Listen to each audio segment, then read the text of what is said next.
Bonjour à tous, merci de la confiance. Vous savez la première chaîne YouTube à travers les mondes télé, Chango. Vous en essayez mingi, vous avez Nabino, entretien et Alelo, tu as mis pour Nabino. Partin n'a pas perdu les élections, il a gagné les élections. Boye bisa bango bati kapeli seki. Congolais asi à la muki. La muka asala ka ba réflexion ya bien pour na mboka oyo. FCC na la muka ba ebani bien. Manque à confiance déjà. Il n'y a aucune coalition entre FCC et Nalamuka. Le fait que nous gardions jalousement les preuves que nous avons, c'est parce que nous avons un grand respect pour nos frères. Union sacrée. Le blocage au niveau de la CNI a un nom. Il s'appelle M. Félix Tshilombo.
La Commission électorale nationale indépendante a sollicité et obtenu un entretien auprès des responsables de l'Église catholique, notamment son Excellence Monseigneur Chollet. Nous sommes très ravis parce que son Excellence Monsieur le Président Denis Kadima nous a mandaté ici pour discuter, pour avoir des échanges avec les responsables de l'Église, nos pères spirituels, par rapport à la question de la sensibilisation sur l'enrôlement des électeurs d'abord, mais également sur tout le processus électoral. Vous savez que notre pays organise les élections générales l'année prochaine en 2023, mais l'enrôlement reste un des facteurs clés pour la réussite de cet exercice. Nous sommes très heureux des échanges que nous venons d'avoir avec son Excellence Monseigneur, qui vient de nous rassurer, encore une fois, que l'Église catholique est prête à nous accompagner, comme toujours. L'Église est prête pour que la paix, pour que ces élections aboutissent à la paix et que les élections soient transparentes, qu'elles soient inclusives. Monseigneur a insisté sur l'inclusivité et ça, nous prenons bonne note et nous pensons que nous venons d'avoir une très très bonne réunion et que la sensibilisation sera faite avec l'aide de l'Église catholique. Vous savez, l'Église catholique, c'est, je ne pense pas que je me trompe, c'est la toute première grande église au regard du nombre des adeptes de l'Église, au regard de son implantation sur l'étendue du territoire national. L'Église catholique, si elle nous abandonnait, ce serait la catastrophe. Mais nous pensons que nous sommes très heureux vraiment aujourd'hui. C'est un grand jour pour nous. Un grand jour pour l'Église, pour la centrale électorale, d'avoir des rassurances de l'Église catholique par rapport à la sensibilisation des électeurs. C'est une très bonne chose. Vous savez, la paix à laquelle l'Église tient à RDC, dans notre pays, passe aussi par de bonnes élections, c'est-à-dire des élections transparentes, crédibles, apaisées et inclusives, dont nous pouvons contribuer à la réussite de ce processus électoral.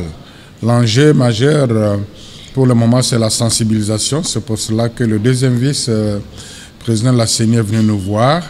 Et nous nous engageons à sensibiliser la population. C'était pour nous l'occasion de lui rappeler que il a raison, mais on doit vraiment savoir soigner le contenu de la sensibilisation aujourd'hui, parce que la réalité est que le peuple congolais, une bonne partie du peuple congolais n'a plus confiance au processus électoral par rapport aux expériences des années passées. Maintenant, inviter ce peuple, cette population aux élections, il faut lui donner des raisons de croire que ça sera différent par rapport aux élections passées. Du côté de la CENI comme du côté de la société civile. Du côté de la CENI, il y a beaucoup de choses qui ont été prises en compte dans le nouveau processus, qu'il faudrait rappeler, notamment l'engagement de la CENI, d'ailleurs c'est légal, à publier les résultats, bureau de vote par bureau de vote, au niveau des centres de vote, au niveau des centres de compilation, au niveau central. Ça peut rassurer le peuple congolais qui se rend compte que ça ne sera pas comme le fois passé. Et de notre côté, la société civile, nous devons aussi aider la population à comprendre qu'il n'a pas peur de revivre ce qu'il a vécu la fois passée, parce qu'il suffit qu'il prenne conscience que c'est lui le peuple souverain qui est au-dessus même de la Cour constitutionnelle. Être déterminé à aller voter et à protéger son vote, c'est possible. Donc, j'ai saisi cette occasion pour dire au peuple congolais qu'il y a lieu de faire confiance au processus, il y a lieu d'aller aux élections et avec aussi des dispositions à défendre son vote, c'est possible.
Notre visite s'inscrit dans le cadre des échanges entre l'exécutif provincial, qui est piloté par le gouverneur, et nous, ses administrés, qui sommes de surcroît députés nationaux élus de Kinshasa. Il nous a reçus, nous avons passé en revue toutes les questions de l'heure qui sévissent ici dans la ville de Kinshasa, notamment la question des décès enregistrés lors des pluies diluviennes qui se sont abattues sur la ville.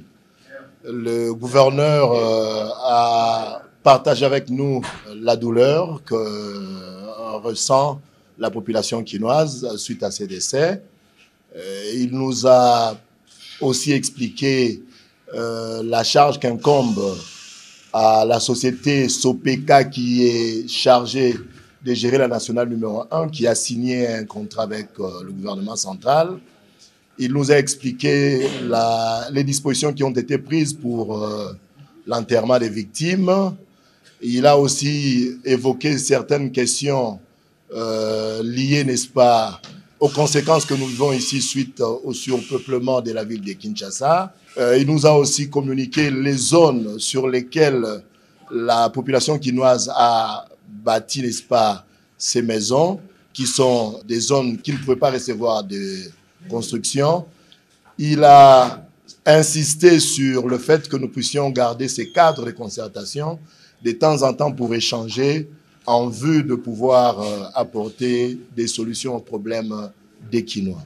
Il nous a expliqué la situation que connaît la ville de Kinshasa dans l'ensemble. Comme nous serons reçus demain par le Premier ministre, nous ferons ces plaidoyers pour demander au gouvernement central de pouvoir respecter ses engagements vis-à-vis de la ville. L'on nous apprend que la ville de Kinshasa ne reçoit pas depuis 6 mois l'enveloppe qui lui est due pour l'assainissement. Alors que le commun des mortels sait que les éboueurs travaillent chaque nuit, mais curieusement, nous apprenons qu'ils ne sont pas payés parce que le gouvernement central n'arrive pas à honorer ses engagements. Nous allons aussi faire le plaidoyer pour toutes les questions que connaît la ville, de manière à ce que la ville qui nous héberge, qui est le siège des institutions, puisse refléter l'image d'une capitale digne. Visite Nabiso, vous s'inscrire dans le cadre de l'échange administré Oyo Tozali, bien que doublé na casquette, il y a des députés nationaux élus à Kinshasa, et pas il y a Mokonzi Ville à Kinshasa, gouverneur Gentini.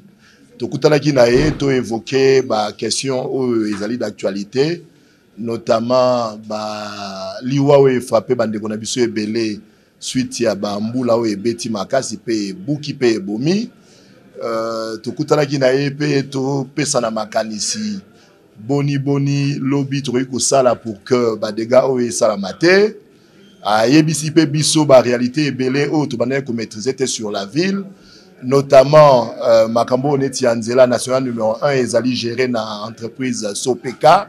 Il y a un engagement dans le gouvernement central et à entretenir nzela. Il y a un peu responsable il y a ba réparation ou salama pour que nzela na biso fongoma bato wa Congo central na Kinshasa baza na contact. Gouverneur a pesi biso pe ba doléance ya ville. Gouvernement central a un engagement il a verser 2 millions par mois na ville à Kinshasa, bien que ça mingité parce que to ki ba province musu bazali kolona yango, alors que ezali siège à l'institution. Même 2 millions en gros, moi, ça fait 6 mois et puis ça m'a raté. Alors que ce tu as dit que sillonner dans la ville à Kinshasa na Boutou, tu as dit que mon maman na papa bazali ko kombola, mais na ba difficulté parce que bazali ko futa maté. To lobby lokola ba koyamba biso lobby biso ba élu à Kinshasa et pas à premier ministre. To ko ça la plaidoyer, to expliquer premier ministre que azana intérêt il y a qu'à soutenir ville à Kinshasa parce que les sièges il y a des institutions puis miroir il y a Mboka ceux qui Mboka na biso il y a Kinshasa et tamboli bien et que za la paix malamu makasi pour na ba pao bazali ko visiter biso na ba konzi o bazali na kati ya pouvoir central pour na ba construction anarchique ezali question moko très délicate parce que le gouverneur a la kisi biso que 80% de la ville à Kinshasa est tongami na ba terrain autobengi dangereux et que pour naie ba terrain wana et quoi que zobanda côté ça fait 80%. Kozo a décision le lona biso ba députés nationaux pour na sort ya ko réserver ba terrain wana et que za la passe mingi parce que isengi ba commission ebele gouvernement à réfléchir à tchaba moyen ou que za la conséquent. Parce que Kolobaka moto a tongi na terrain anarchique. À sali ba construction anarchique na ba terrain ko zo banda côté. Et ça une chose, mais ko zo ba décision à délocaliser population wana. Il faut botonga ba cité asika, botonga banzela, bo chakma ina courant, bo sécuriser bateau wana. Et ça question moko za facilité. To yebi que gouvernement na biso central azana ba projet à kotonga ba ville ya sika ba côté ya Maluku. J'ose croire lorsque tu écoutes un premier ministre, tu organises boni à Kosala pour que lobby nabiso et la malamu. Pour bala nabiso bali kotali nabiso, lobby bagotu nabiso bosala kini pour la ville à Kinshasa. Et ça mosala kaka ya gouverneur te, et ça ya biso nyoso tozali ko vanda, to botami to koli pe tozali ko vanda ville à Kinshasa. To sangisa makanisi na ba urbaniste na bato baza ba spécialiste sur le terrain pour tous ba solution moko adapter pour que Mboka na biso ville à Kinshasa et vanda kimia. Tant que tokosala yango te, bambula ekote le maté ko beta, tant que phénomène climatique ezali ko frapper de plein fouet mokili mobimba, tozana ba dégâts ezali koleka o tozali ko vivre en siko.